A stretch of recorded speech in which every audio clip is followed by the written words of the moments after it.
네, 시간이 되었습니다. 다 함께 찬송하심으로 주님 앞으로 나아가겠습니다.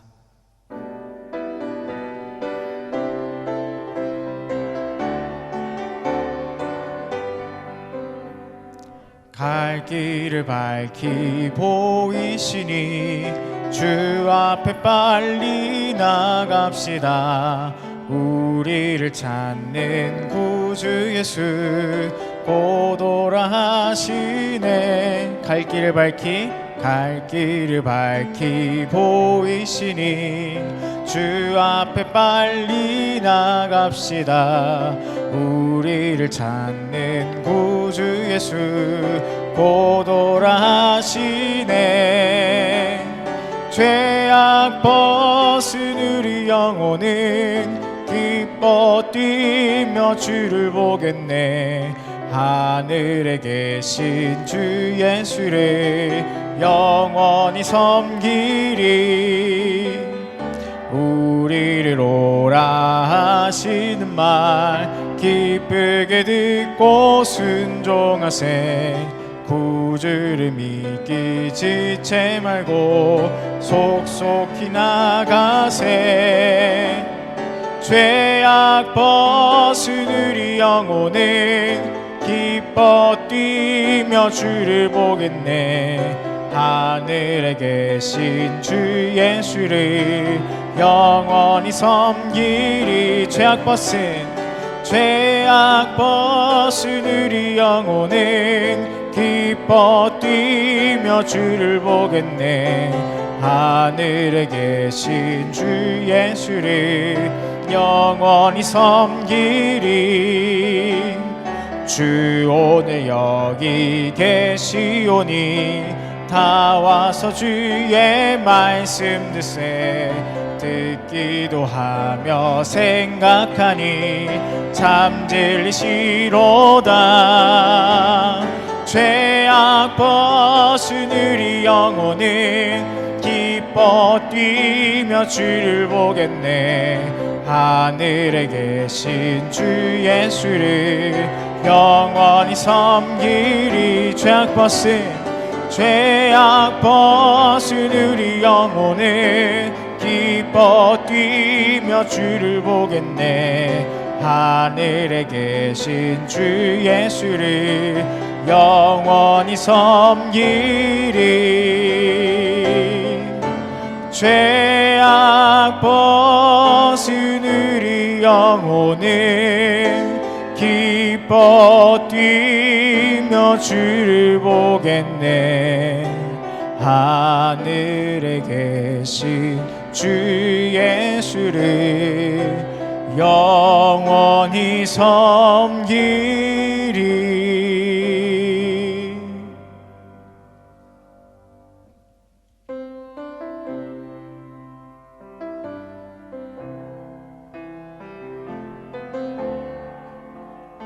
약한 나로 강하게, 약한 나로 강하게, 가난한 날 부하게, 눈먼 날 볼 수 있게 주 내게 행하셨네.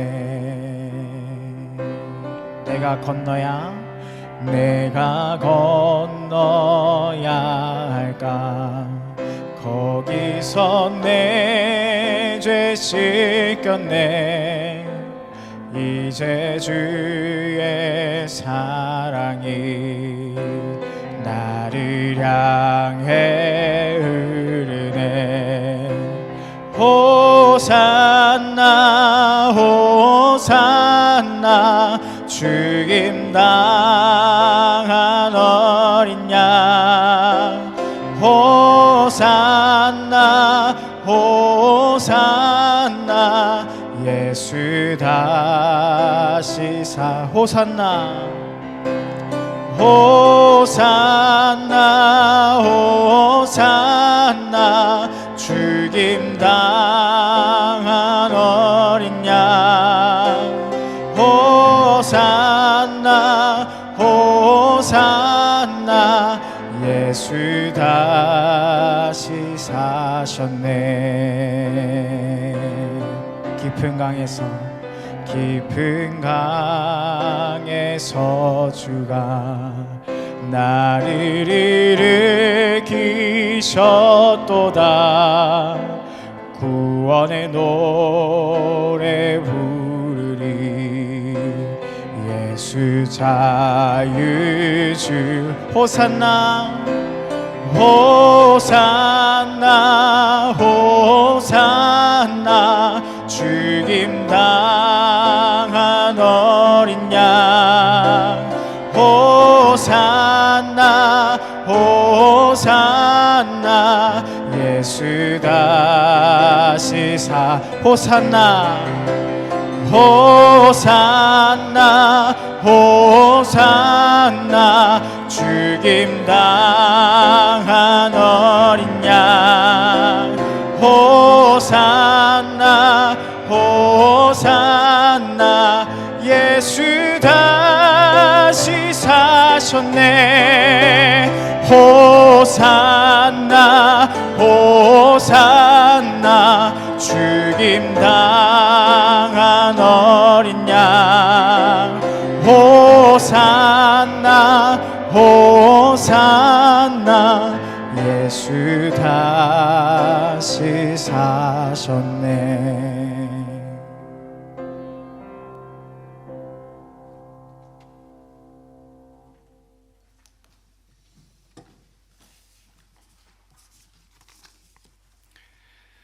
오 나의 자비로운 주여 찬양하시겠습니다.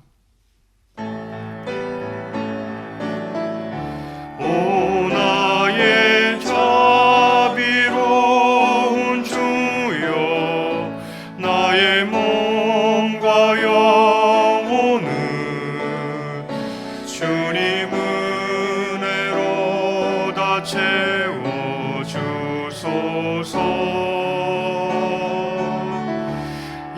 세상 괴로움 걱정 근심 주여 받아주시고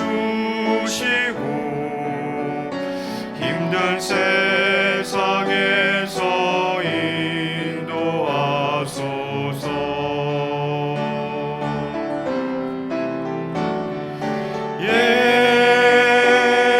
예수 오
내 평생의 선하심과 인자하심이 반드시 나를 따르리니 내가 여호와의 집에 영원히 살리로다.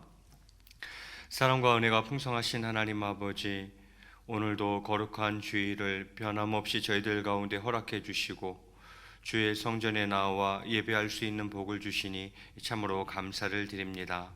이 시간 우리의 정성을 다하여서 예배할 때에 하나님께서 기쁘게 영광 거두어 주시고 저희들 가운데에는 한량없는 은혜를 베풀어 주시옵소서. 이 시간 성령으로 인도해 주시어서 성삼위 하나님 앞에 큰 영광 올려드리는 아름다운 예배 드리기를 소원하오며 이 모든 말씀 우리 주 예수 그리스도의 이름으로 기원하옵나이다. 아멘.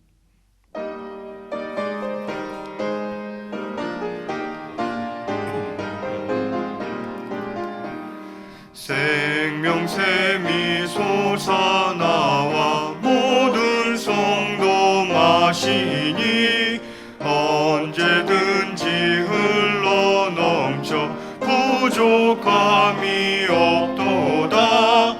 이런 물이 흘러가니 목마를 저 누구랴. 주의 은혜 풍족하여 넘치고도 넘친다. 아멘.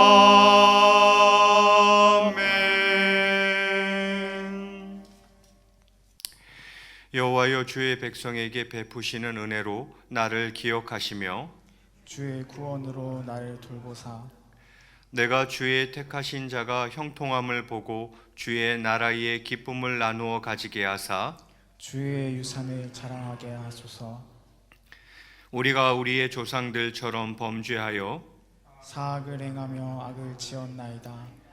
우리의 조상들이 애굽에 있을 때 주의 기이한 일들을 깨닫지 못하며 주의 크신 인자를 기억하지 아니하고 바다 곧 홍해에서 거역하였나이다. 그러나 여호와께서는 자기의 이름을 위하여 그들을 구원하셨으니 그의 큰 권능을 만인이 알게 하려 하심이로다. 이에 홍해를 꾸짖으시니 곧 마르니 그들을 인도하여 바다 건너가기를 마치 광야를 지나감 같게 하사 그들을 그 미워하는 자의 손에서 구원하시며 그 원수의 손에서 구원하셨고 그들의 대적들은 물로 덮으심에 그들 중에서 하나도 살아남지 못하였도다. 이에 그들이 그의 말씀을 믿고 그를 찬양하는 노래를 불렀도다. 아멘.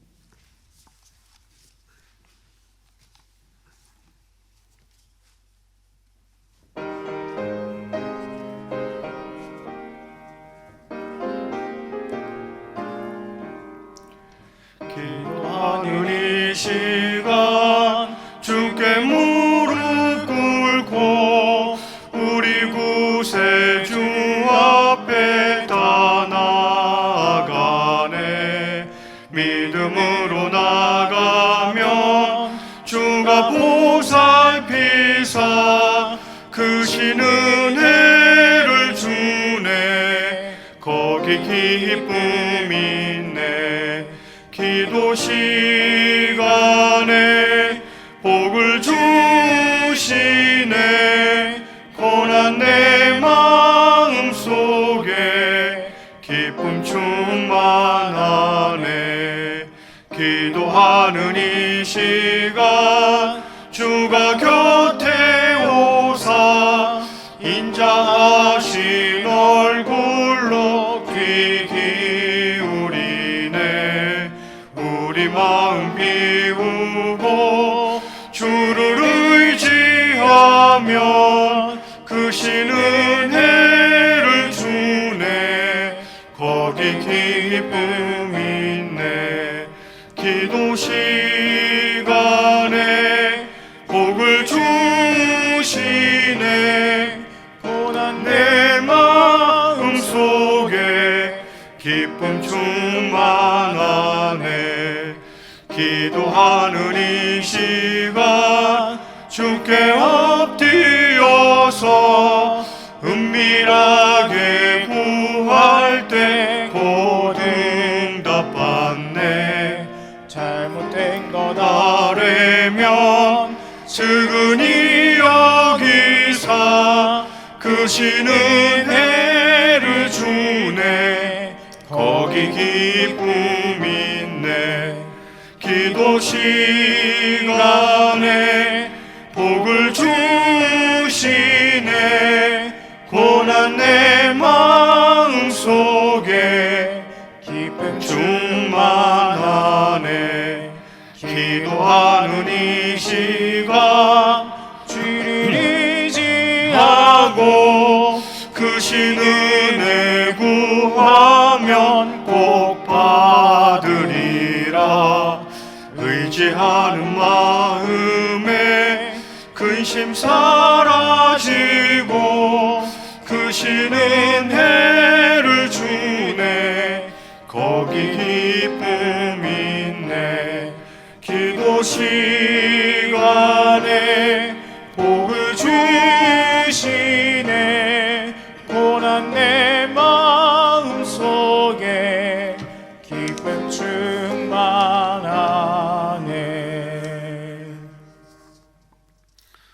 사랑이 많으신 하나님 아버지, 그 크신 사랑과 은혜를 감사합니다.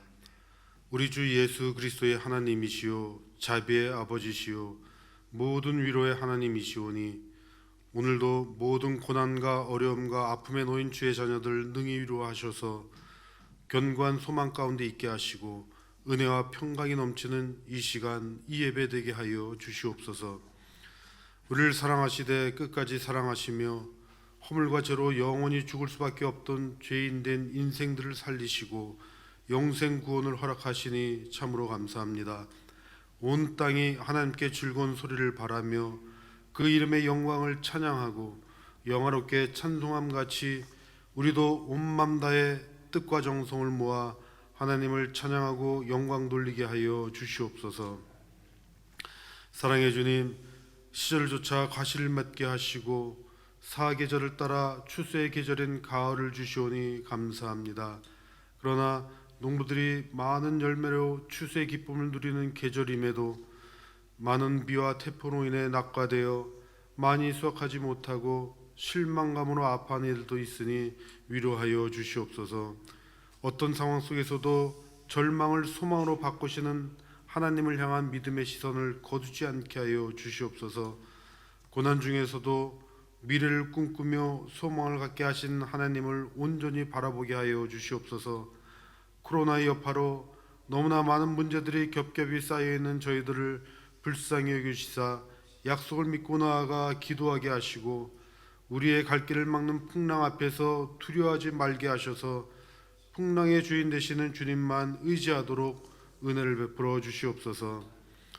공의로 이 세상을 다스리시는 하나님 아버지, 이 나라의 민족을 불쌍히 여기시고 공의를 이겨셔서 정의와 공의가 살아있는 나라 되게 하여 주시옵소서.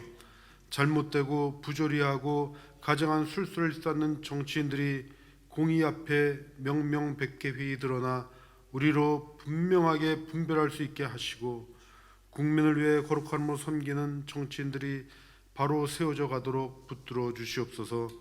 무엇보다도 하나님을 만홀히 여기며 그리스도의 몸된 교회를 향하여 모독적인 언사를 입삼는 이들이 영적 무지함으로 두려움과 떨림이 없음을 불쌍히 여겨 주시옵소서. 교회는 말씀을 거울 삼아 하나님과의 처음 사랑을 회복함으로 이 시대의 구원의 방주로서 그 역할을 감당하게 하여 주시옵소서. 교회의 모든 모임과 소그룹 모임이 중지되어 성도들의 영성이 막혀져가고 있는 이때에 하나님은 동서남북이 막히면 하늘문을 여시고 새로운 은혜를 부어주실 줄 믿습니다. 이제 교회 중심 생활에서 한 걸음 더 나아가 우리가 살아가는 이 세상 속 각자의 삶의 터전에서 소망의 인내로 사랑의 속을 아끼지 아니하며 믿음의 열매를 맺음으로 하나님 나라를 온전히 세워가도록 은혜를 베풀어 주시옵소서. 이 시간 말씀을 들고 단위에 서시는 목사님께 성령의 능력을 덧입혀 주시옵소서. 진리의 복음이 강하고 담대하게 선포될 때에 그 입술의 말을 듣고 깨우침 받아 이 시대의 파수꾼으로 모두 세움받게 하여 주시고 나가서 복음 전할 때에 그 말씀을 듣는 모두가 회개하고 돌이켜 영과 육이 온전히 치유되는 역사가 일어나게 하여 주시옵소서. 이 모든 말씀 예수 그리스도의 이름으로 기도함나이다. 아멘.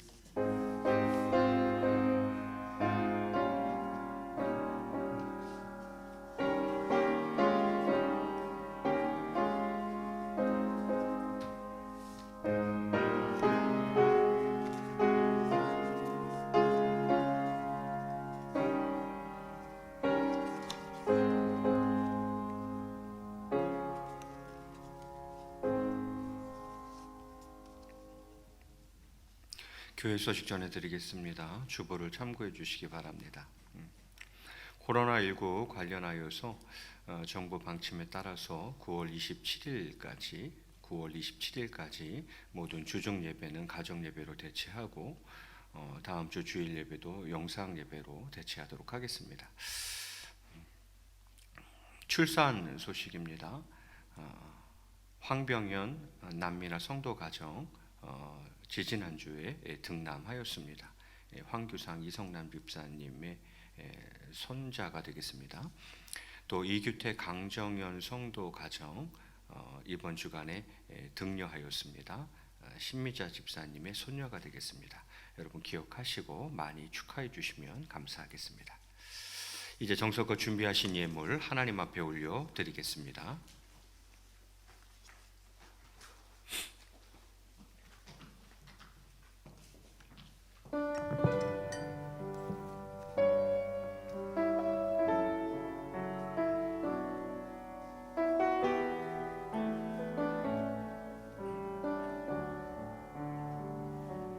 주님 내가 여기 있사오니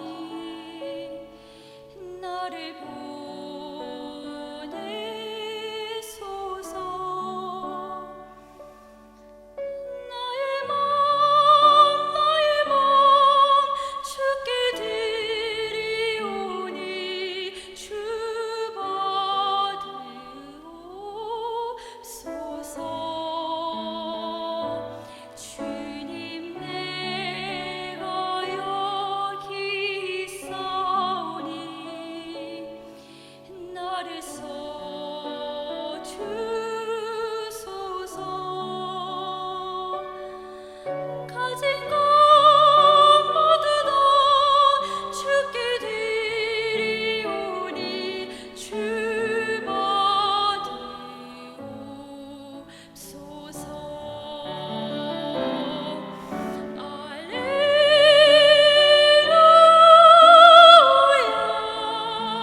사랑과 은혜가 풍성하신 하나님 아버지, 이 시간 귀한 예물을 하나님 앞에 올려드립니다. 주일 예물로, 11조 예물로, 감사의 예물로 이 시간 귀한 예물들을 드리오니 하나님께서 이 예물을 기쁘게 받으시고 또 영광 거두어 주시옵소서. 하나님 아버지, 저희가 드리는 예물뿐만이 아니라 우리의 삶을 하나님 앞에 드리기를 소원합니다. 이 어두워져가는 세상에 죽어져가는 수많은 사람들을 향해 하나님, 누구를 보낼까 걱정하실 때에 내가 여기 있사오니 부족하지만 나를 보내소서라고 고백하며 나아갈 수 있는 저희의 삶이 되게 하여 주시옵소서. 정말 이 세상을 향해 달려나아가 예수 그리스도를 증거하고 하나님의 영광을 드러내고 할렐루야 찬양할 수 있는 우리의 삶이 되게 도와주시옵소서. 이 시간 부족한 종 주의 말씀을 들고 섭니다. 죄인의 모습은 십자가 그늘 뒤에 숨기시고 오직 하나님의 말씀만이 온전히 증거될 수 있도록 역사하여 주시옵소서. 감사하며 이 모든 말씀 우리 주 예수 그리스도의 이름으로 기도드리옵나이다.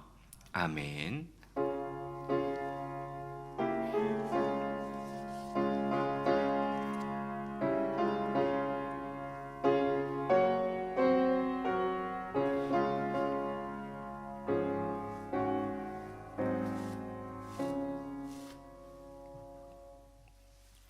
이 시간 우리에게 주시는 하나님의 말씀은 다니엘서 6장 10절 말씀입니다.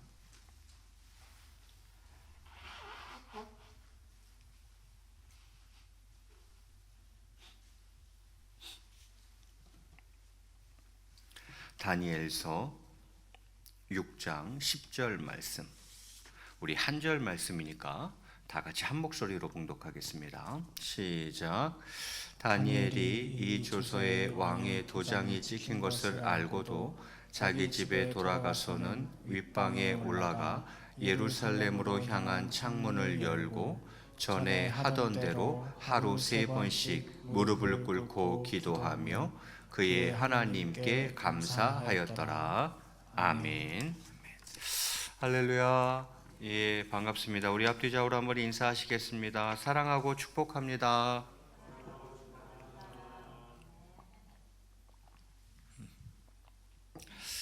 자, 오늘은 성경 읽기표 진도에 따라서 다니엘서 말씀을 가지고 기도의 창을 열라라는 제목으로 함께 말씀의 은혜를 나누고자 합니다. 자, 기도 제목 설교 제목이 뭐라고요? 기도의 창을 열라. 예. 오늘 본문의 배경을 먼저 간단하게 말씀드리면 이스라엘이 바벨론에 의해서 멸망하게 되죠. 예. 그래서 바벨론의 포로로 끌려가게 됩니다. 그래 가서 70년 동안 포로 생활하는 것 아닙니까? 그런데 이제 바벨론에 끌려갈 때에 이제 1차 포로로 끌려간 사람들이 있죠. 그리고 뭐 이제 2차 포로 이렇게 있는데 바벨론의 1차 포로로 끌려간 대표적인 인물이 누구냐면 바로 다니엘입니다. 이스라엘이 바벨론에 의해서 멸망당하고 바벨론의 포로로 끌려가게 되는데 그때 갔던 대표적인 인물이 다니엘이에요. 그때 다니엘은 소년이었죠. 자, 그렇게 이제 바벨론 제국이 있고 그 이제 바벨론 제국이 그 다음에 메데 바사 제국에 의해서 멸망하게 됩니다. 메데 바사 제국에 의해서 멸망당하게 되고 그리고 이 메데 바사 제국이라는 것은 어떻게 보면 이렇게 과도기에 있는 제국이라고 할 수 있겠죠. 그 메데 바사 제국이 이제 바사 제국이 돼버리는 거죠. 바사는 세계사에서 페르시아라고 이야기하는 나라죠. 자, 그래서 이제 바벨론, 메데 바사, 또 바사 이렇게 진행이 되는 겁니다. 이 메데 바사 제국, 즉 바벨론 제국과 바사 제국 사이에 있었던 이 과도적인 제국인데 오늘 본문은 바로 그 메데 바사 제국 다리오 왕 때에 일어난 일이죠. 자, 그러면 이때에 어떤 일이 일어났는가? 오늘 본문 1절부터 제가 빠른 속도로 좀 보려고 합니다. 1절에 보면 이렇게 시작하고 있습니다. 다리오가 자기의 뜻대로 고관 120명을 세워 전국을 통치하게 하고 이렇게 되어 있어요. 이 다리오 왕은 어느 제국 때 왕이라고요? 메데바사. 메데 바사 제국 때의 왕인데, 이 다리오 왕이 고관 120명을 세워서 전국을 통치했다 이렇게 이야기하고 있어요. 그 당시에 그 지역을 완전히 주름 잡고 있었던 것은 이제 메데 바사 제국 아니겠습니까? 그 전국을 다스리기 위해서 고관 120명을 세웠다 이렇게 되어 있고요. 2절에 보면 또 그들 위에 총리 셋을 두었으니 다니엘이 그 중에 하나이라 이렇게 되어 있어요. 자, 120명의 고관이 있고 그 위에 총리 3명을 두었습니다. 그 3명 중에 한 명이 누구였다고요? 다니엘이었다 이렇게 이야기하고 있어요. 그러면서 3절에 다니엘은 마음이 민첩하여 총리들과 고관들 위에 뛰어남으로 왕이 그를 세워 전국을 다스리게 하고자 한지라 이렇게 되어 있어요. 총리 셋이 있는데 고관도 120명이 있고 그 위에 총리가 3명이 있는데 이 모든 이들 중에 누가 가장 뛰어났다고요? 다니엘이 가장 뛰어났다는 거예요. 그래서 다리오 왕은 다니엘을 세워서 전국을 다스리게 하려고 했다 이렇게 이야기하고 있어요. 무슨 말입니까? 다니엘을 수석 총리 자리에 앉히고자 했던 거죠. 이처럼 다니엘은 지금 왕의 총애를 받고 있는 거예요. 여러분 아시겠지만 다니엘이 바벨론의 포로로 끌려갔을 때 소년이었어요. 그런데 이제 그곳에서 고위 관료가 되죠. 그런데 이게 웬일입니까? 이 바벨론 제국이 메데 바사 제국에 의해서 멸망당해 버린 거죠. 그래서 이 메데 바사 제국에서 근데 그가 또 여전히 총리였던 것을 알 수가 있습니다. 자, 지금 이 다리오 왕이 다니엘을 수석 총리로, 총리 셋 중에 우두머리 총리로 세우려고 하는 이 상황이 되자 4절에 이렇게 이야기합니다. 이에 총리들과 고관들이 국사에 대하여 다니엘을 고발할 근거를 찾고자 하였으나 아무 근거 아무 허물도 찾지 못하였으니 이는 그가 충성되어 아무 그릇됨도 없고 아무 허물도 없음이었더라 이렇게 이야기를 합니다. 자, 다리오 왕이 메데 바사 제국의 다리오 왕이 다니엘을 수석 총리로 세우려고 하니까 다른 사람들이 어떻게 했다는 거예요? 이에 총리들과 고관들이 나라 일에 대하여 다니엘을 고발할 근거를 찾고자 했다 이렇게 되어 있어요. 뭐 하는 거예요? 시기 질투하는 거죠. 사실은 그럴 만도 해요. 왜냐하면 다니엘의 근본이 뭡니까? 포로잖아요. 포로. 바벨론의 포로로 끌려온 사람이었잖아요. 식민지 출신이잖아요. 식민지 출신. 그리고 바벨론 제국에서 고위 관료였지만 어쨌든 그 바벨론 제국을 메데 바사 제국이 멸망시켜 버렸잖아요. 그러면 바벨론 제국에서 고위 관료였던 이 다니엘은 어떻게 보면 피정복국의 관료일 뿐인 거잖아요. 그런데 그런 사람을 포로 출신에다가 식민지 출신에다가 이미 망한 제국의 관료였던 그를 지금 이 메데 바사 제국의 수석 총리로 세운다고? 그러니까 다른 사람들이 가만히 안 있었던 거죠. 그런 분위기예요. 그래가지고 이 나라 일에 대해서 뭐 다니엘 걸고 넘어질 거 없나 그렇게 했는데 아무 근거도 아무 허물도 찾지 못했다. 왜요? 다니엘이 워낙 충성됐고 어떤 그릇됨도 또 허물도 없었기 때문이다. 이렇게 성경이 이야기를 합니다.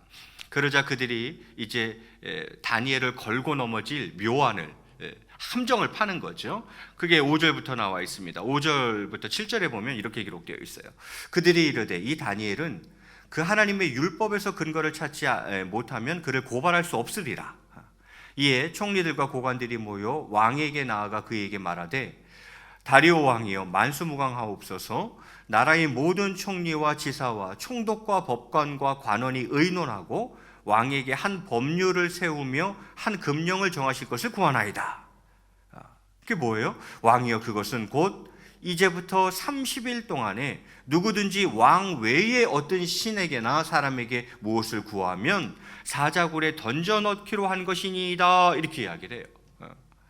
자, 이들이 어떤 묘책을 냈어요? 왕한테 법령을 세우자, 법률을 세우자고 금령을 정하자고 이야기를 합니다. 그 금령은 다른 것이 아니라 30일 동안, 지금부터 30일 동안은 그 누구도 어떤 신에게도 구하지 못하도록, 어떤 사람에게도 구하지 못하도록 그렇게 합시다. 그리고 많이 그런 사람이 있으면 사자굴에 던져 넣읍시다. 이런 어떤 금령을 왕에게 제시하는 거죠.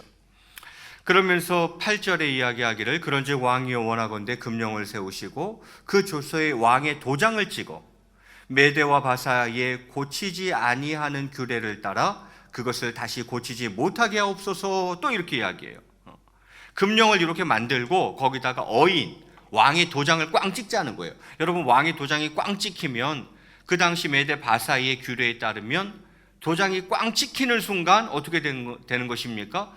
그 금령을 내린 왕 자신도, 왕조차도 그것을 번복할 수 없었던 거예요. 도장이 찍히는 게 그렇게 무서운 거예요.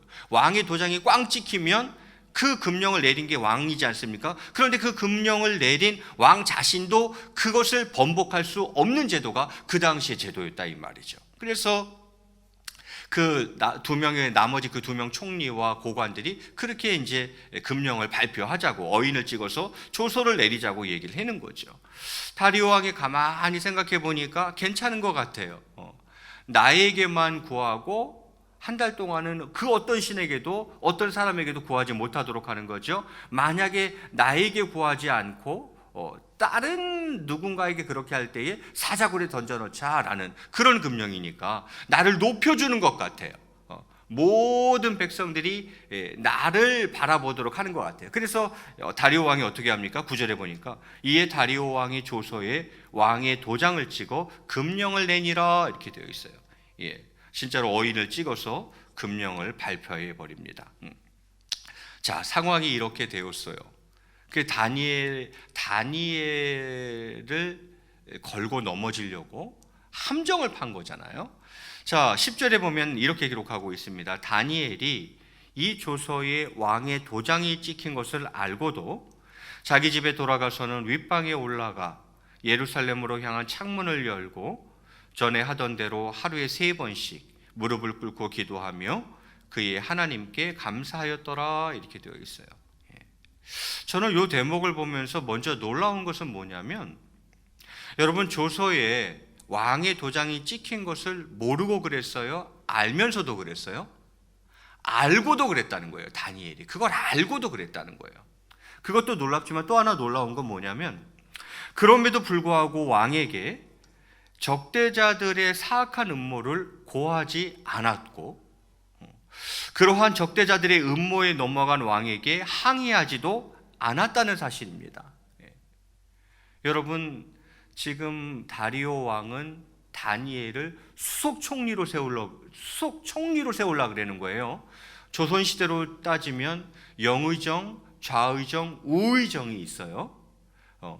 영의정 삼으려고 그러는 거예요. 그만큼 왕의 총애를 받고 있다는 얘기죠. 자, 그런데 지금 이 다니엘이 어떻게 합니까? 왕이시여, 이것은 음모입니다. 저를 올무에 걸리게 하려고 하는 적대자들의 그 사악한 음모입니다. 이렇게 이야기할 수 있잖아요. 얘기 안 해요. 다니엘은 얘기 안 했어요. 그리고는요, 또 적대자들의 그 음모에 넘어간 왕에게 항의하지도 않습니다. 왕이시여, 이것은 옳지 않습니다. 왕이 속아 넘어가는 겁니다. 이런 얘기도 전혀 하지 않았어요. 그럼 어떻게 합니까? 오직 평소처럼 자기의 할 일을 했을 뿐이다라는 거예요. 모든 것을 하나님께 맡기고 자신이 해야 할 바를 꾸준히 행하는 그의 신앙 자세는 실로 저희에게 교훈하는 바가 큰 것 같습니다. 자, 이렇게 다니엘이 평소 하던 대로 기도를 하고 있어요.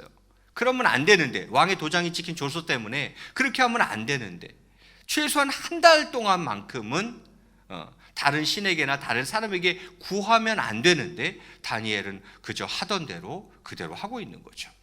자, 11절에 보니까 그 무리들이 모여서 다니엘이 자기 하나님 앞에 기도하며 간구하는 것을 발견하고, 이에 그들이 나아가서 왕의 금령에 관하여 왕께 아뢰되, 왕이여, 왕이 이미 금령에 왕의 도장을 찍어서 이제부터 30일 동안에는 누구든지 왕 외에 어떤 신에게나 사람에게 구하면 사자굴에 던져 넣기로 하지 아니하였나이까, 이렇게 이야기를 합니다.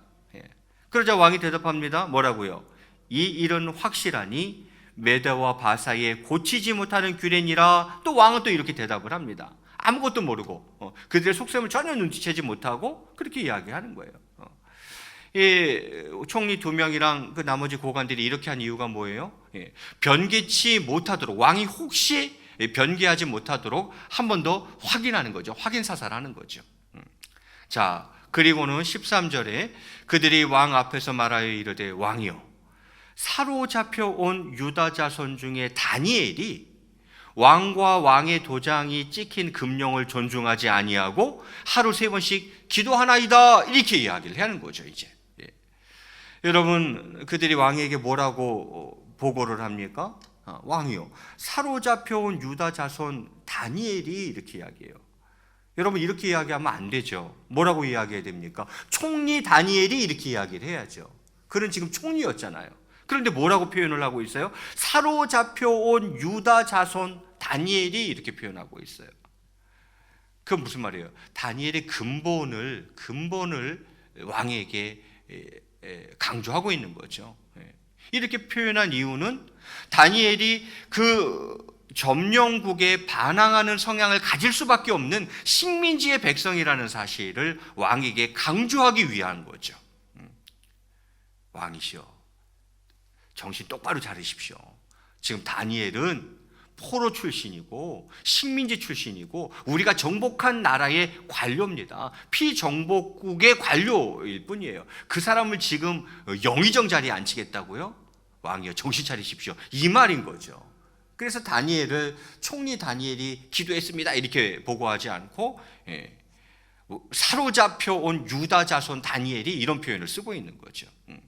자, 왕이 이 말을 듣고 어떻게 합니까? 14절에 보니까 왕이 이 말을 듣고 그로 말미암아 심히 근심하여 다니엘을 구원하려고 마음을 쓰며 그를 건져내려고 힘을 다하다가 해가 질 때에 이르렀더라, 이렇게 되어 있어요. 아유, 이 이야기를 듣고 이제 왕이 근심하는 거예요. 심히 근심했다. 또 그를 구해보려고 마음을 쓰고 건져내보려고 힘을 다했다. 무슨 말이에요? 다니엘을 아꼈던 거예요. 이 다리오 왕이 다니엘을 정말로 아꼈던 거예요. 그런데 다니엘이 이게 지금 자기가 도장 꽝 찍어서 내린 그 금령에 딱 걸렸네.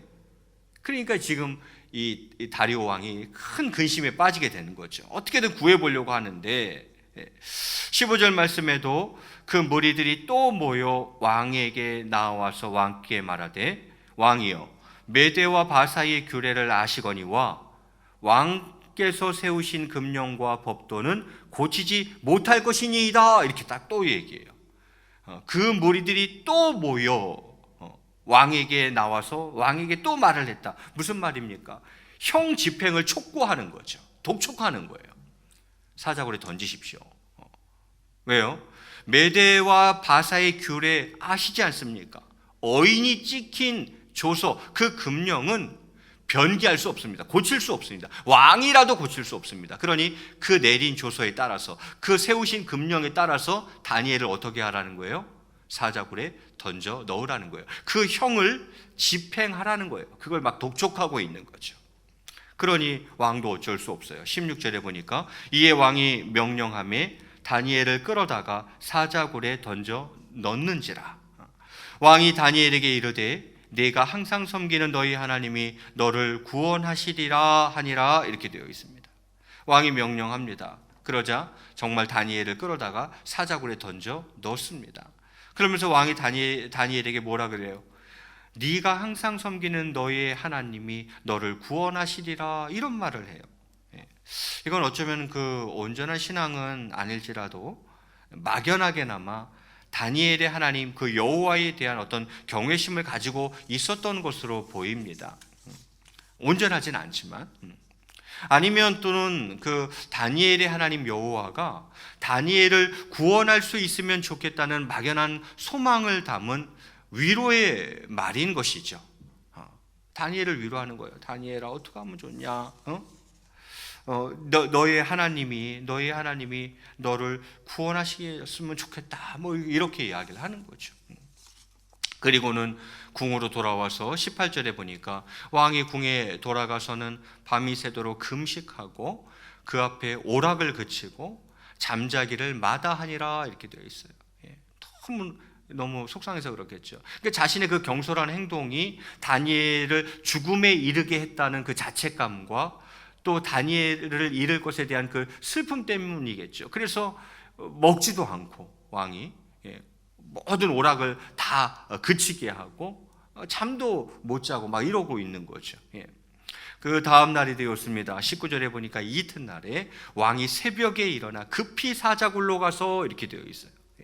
자신이 직접 다니엘의 생사를 한시라도 빨리 확인하고 싶었기 때문이겠죠. 왕은 다니엘이 혹시 살아있을지도 모른다는 그 한 가닥 희망을 가지고 황급히 찾아갔던 것입니다. 자, 그리고는 굴 앞에서 이야기합니다. 20절에 보니까 다니엘이 든 굴에 가까이 이르러서 슬피 소리질러 다니엘에게 묻되 살아계시는 하나님의 종 다니엘아, 네가 항상 섬기는 네 하나님이 사자들에게서 능히 너를 구원하셨느냐? 울며 불며 그렇게 외치는 거죠. 그런데 이게 웬일입니까? 죽었을 줄로 알았던 다니엘이 사자굴 속에서 대답을 하는 겁니다. 뭐라고요? 21절에 보니까 다니엘이 왕에게 이르되 왕이여 원하건대 왕은 만수무강하옵소서, 이렇게 소리가 들리는 거예요. 그러면서 뭐라고 이야기합니까? 22절에 나의 하나님이 이미 그의 천사를 보내어 사자들의 입을 봉하셨으므로 사자들이 나를 상의하지 못하였사오니 이는 나의 무죄함이 그 앞에 명백함이오며 또 왕이여 나는 왕에게도 해를 끼치지 아니하였나이다, 이렇게 이야기를 해요. 뭐예요? 전능하신 하나님께서 자신을 구원하셨다는 것을 먼저 말하고 그리고는 자신이 그와 같이 하나님의 그 권능에 의해서 구원함을 입었다는 것은 내가 무죄하다는 것 아니겠습니까? 자신의 무죄함을 증명하는 그 증거가 아니겠느냐고 말합니다. 또 자신은 왕에 대해 처음부터 반역이나 악한 계획을 조금도 가지고 있지 않았었다고 말을 하는 것이죠. 자, 왕이 그 소리를 듣고 어떻게 합니까? 23절에 보니까 왕이 심히 기뻐서 명하여 다니엘을 굴에서 올리라 하매 그들이 다니엘을 굴에서 올린즉 그의 몸이 조금도 상하지 아니하였으니 이는 그가 자기의 하나님을 믿음이었더라, 이렇게 이야기를 합니다. 왕이 사자굴에서 다니엘을 끌어올린 거죠. 끌어올려놓고 보니까 전혀 조금도 상하지 않았어요. 여러분, 이것은 다니엘이 힘으로 사자들을 때려 눕히고 살아난 것이 아니죠. 다니엘이 이만기입니까? 무슨 강호동입니까? 다니엘이 막 힘으로 사자를 다 때려 눕히고 살아난 것입니까? 아니죠.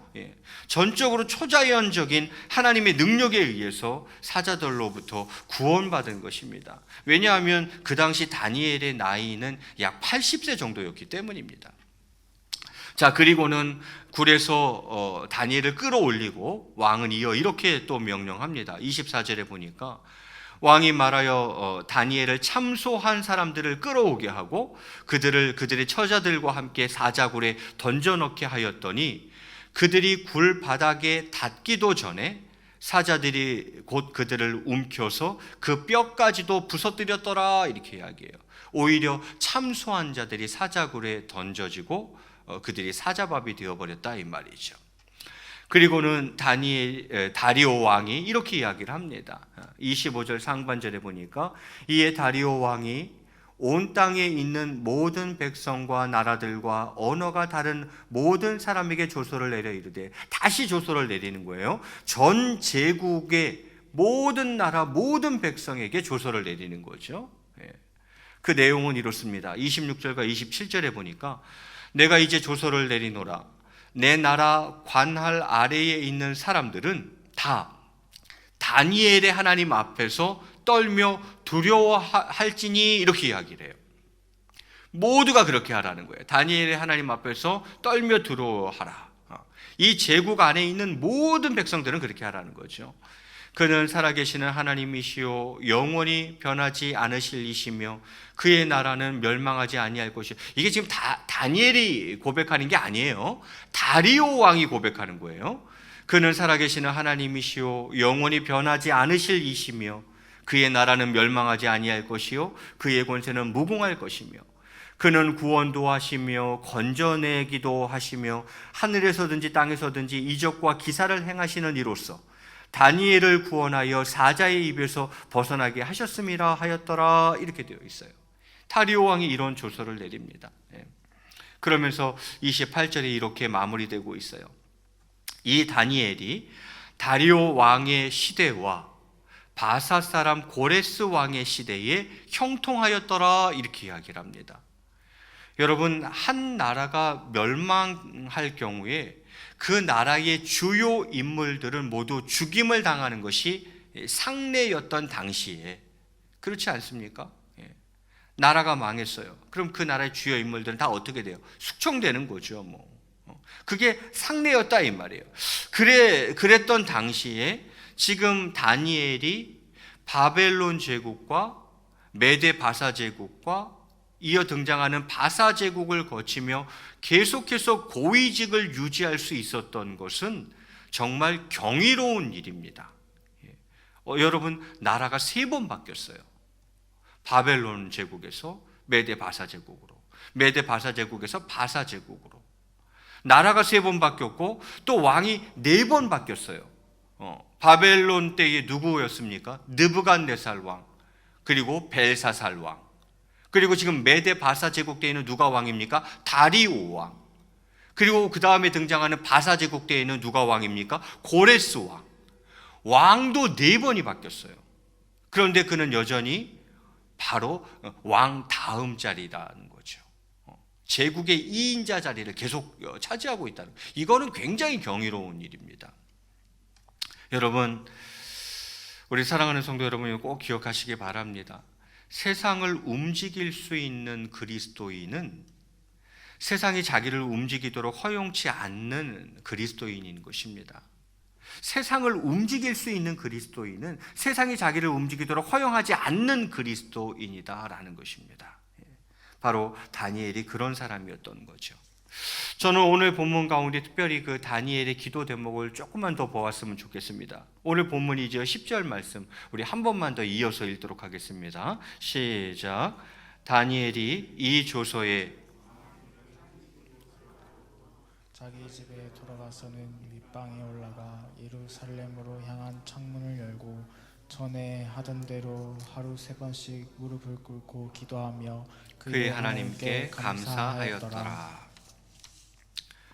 여러분, 다니엘이 어떻게 했답니까? 예루살렘으로 향한 창문을 열고, 예루살렘은 이제 이스라엘의 수도죠. 그 예루살렘으로 향한 창문을 열었다. 예루살렘에는 성전이 있죠. 예루살렘은 성전이 있는 곳입니다. 성전에는 하나님이 거하시죠. 그러니까 예루살렘으로 향한 창문을 열었다는 것은 하나님을 향했다라는 것이겠죠. 그렇습니다. 다니엘 마음에는 하나님을 사모하는 열정, 하나님을 사랑하는 열정을 가지고 있었던 거죠. 그래서 그는 예루살렘으로 향한 창문을 열고 이렇게 되어 있어요. 그리고는요, 전에 하던 대로 하루 3번씩, 무슨 말이에요? 규칙적인 신앙생활을 했다는 거예요. 규칙적인 기도 생활을 그가 했다는 것입니다. 내용이 중요하지 형식은 무시해도 된다? 여러분, 이거 맞습니까? 틀립니까? 야, 내용이 중요하지 무슨 형식이 그렇게 중요하겠어? 내용이 중요하지 형식은 무시해도 돼? 아니죠. 내용만 담겨 있다면 형식도 중요하다 이 말이에요. 내용 없는 형식이 늘 문제지, 내용이 하나도 없는 그냥 형식만 남은 그 형식이 문제지, 내용이 담겨져 있는 것이라면 그 형식도 중요하다 이 말이죠. 다니엘은 어떻게 기도했습니까? 규칙적으로 기도 생활을 했다는 거예요. 전에 하던 대로 하루 3번씩 그렇게 기도했다는 거예요. 그리고는요, 무릎을 꿇고 기도하며 이렇게 되어 있죠. 그것은 간절함을 말하는 것이겠죠. 기도의 여러 방법 중에 하나이긴 하지만 거기에는 간절함이 담겨져 있어요. 무릎을 꿇고 기도했다는 거예요. 그리고는요, 그의 하나님께 감사하였더라 이렇게 되어 있죠. 여러분, 저는 궁금해요. 그는 그 시간에 기도하면서 무엇을 감사했을까요? 감사할 게 뭐가 있었을까요? 포로 신세인데 뭐가 감사해요? 거기다가 지금은, 특별히 지금은 자신이 사자굴에 던져질 상황인데 뭐가 감사해요? 그런데 다니엘은 하나님을 원망하기보다 오히려 감사의 기도를 드리고 있다는 사실입니다. 이게 다니엘의 기도예요. 하나님을 사모하는 열정을 가지고 있었고, 규칙적으로 기도했으나 간절히 기도했고, 늘 감사함으로 하나님께 기도했다는 거예요. 자, 예루살렘으로 향한 창문을 열고 전에 하던 대로 하루 3번씩 무릎을 꿇고 기도하며 그의 하나님께 감사하였더라. 이거 지금 다니엘의 기도를 이렇게 표현하고 있잖아요.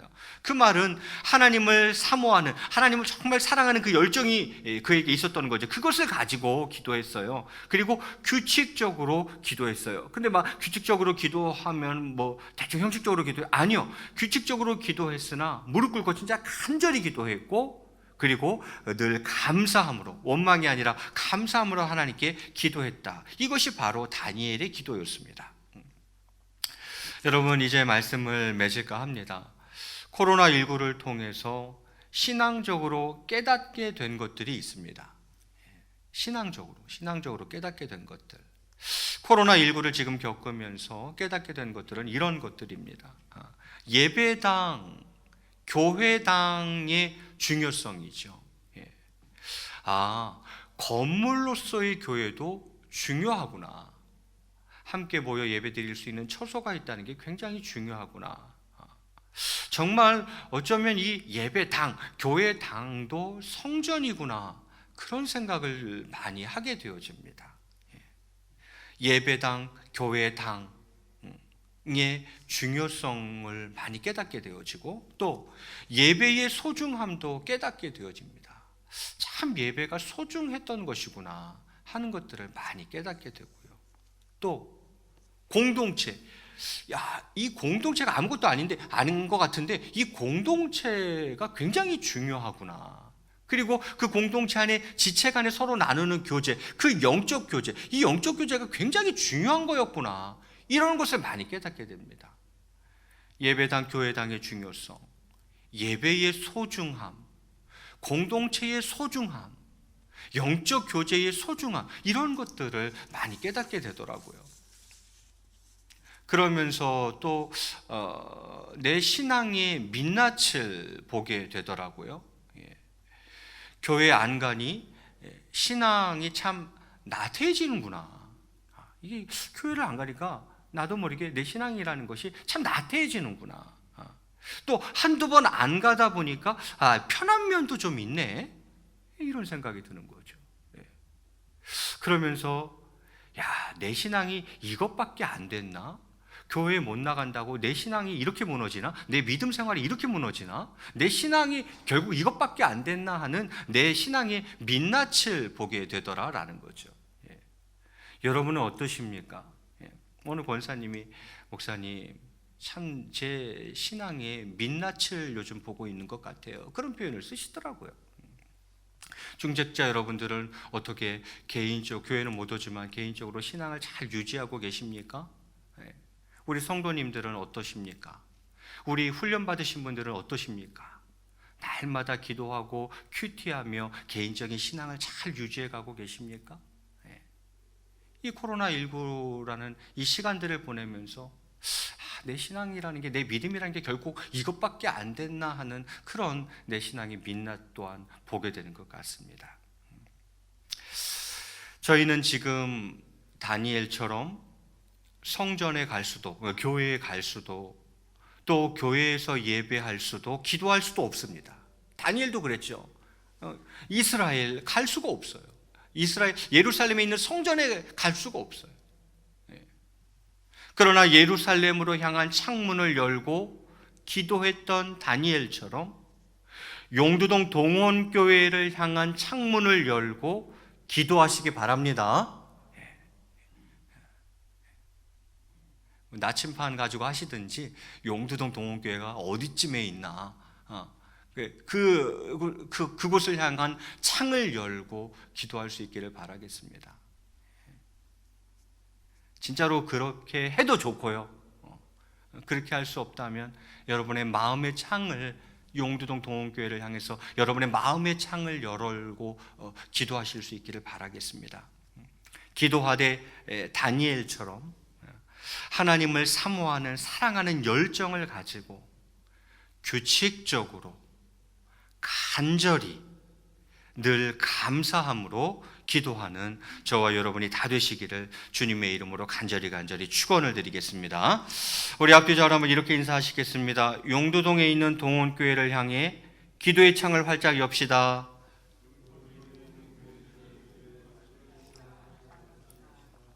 긴데도 잘 따라하셨어요. 짧게 한 번만 앞뒤자로 한번 인사하겠습니다. 교회를 향해 기도의 창을 활짝 엽시다. 아멘. 우리 같이 한번 이 시간 기도하도록 하겠습니다.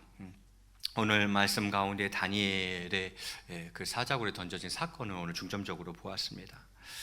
여러분, 세상을 움직일 수 있는 그리스도인은, 다니엘처럼 세상을 움직일 수 있는 그리스도인은 세상이 자기를 움직이도록 허용치 않는 그리스도인이라고 했습니다.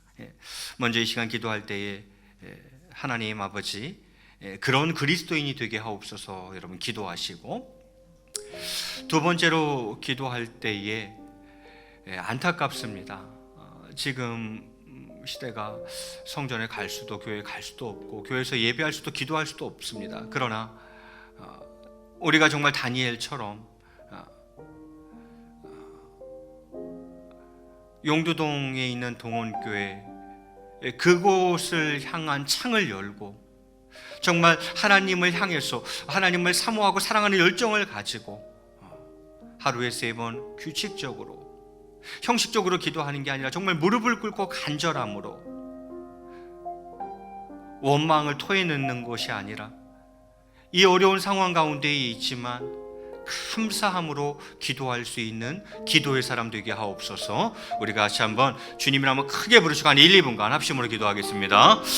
주여, 사랑과 은혜가 풍성하신 하나님 아버지, 오늘 다니엘의 사자굴 사건을 저희들 말씀을 살펴보았습니다.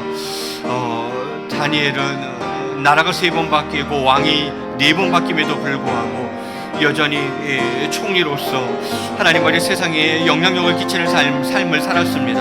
하나님 어리 정말 세상을 움직일 수 있는 그리스도인은 세상이 자기를 움직이도록 허용치 않는 그리스도인이라고 했습니다. 하나님 어리 저희 모두가 그런 그리스도인이 될 수 있도록 주님 역사해 주시기를 원합니다.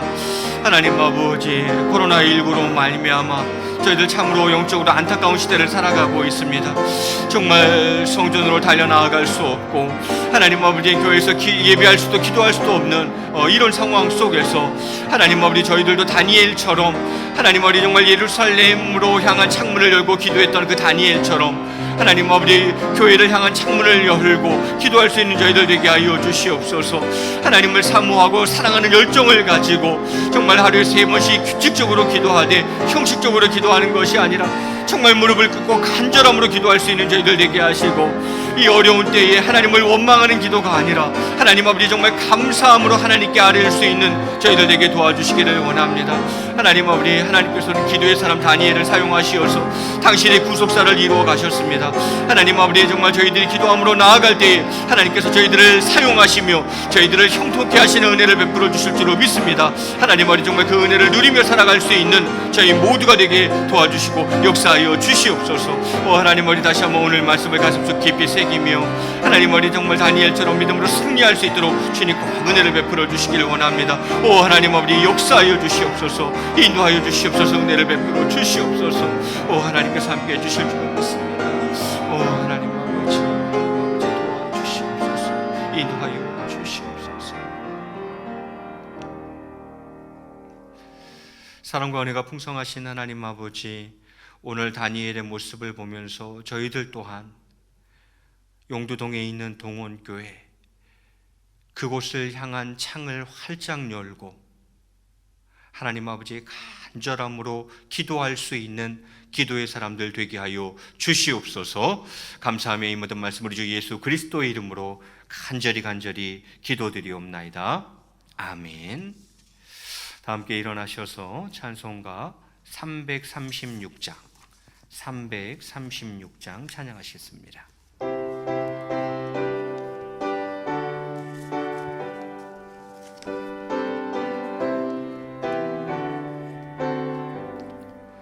환난과 핍박 중에도 성도는 신앙 지켰네.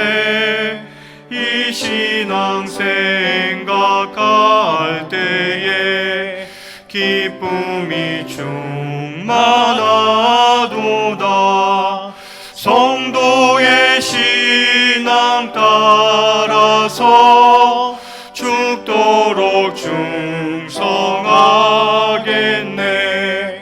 옥중에 매인 성도나 양심은 자유 얻었네. 우리도 고난 받으며 죽어도 영광 되도다. 성도의 신앙 따라서 죽도록 충성하겠네. 성도의 신앙 본받아 원수도 사랑하겠네. 인자한 언어 행실로 이 신앙 전파하리라. 성도의 신앙 따라서 죽도록 충성하겠네. 아멘.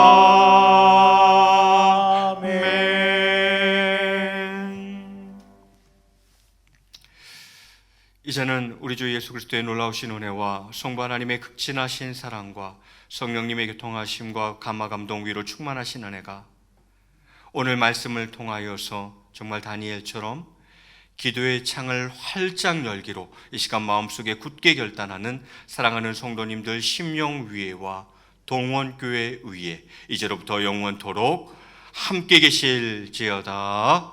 아멘.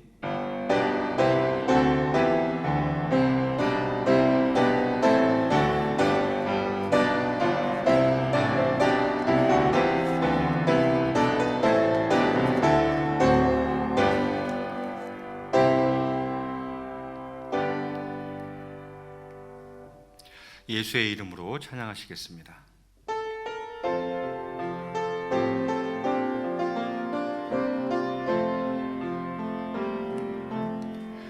예수의 이름으로 나는 일어서리라.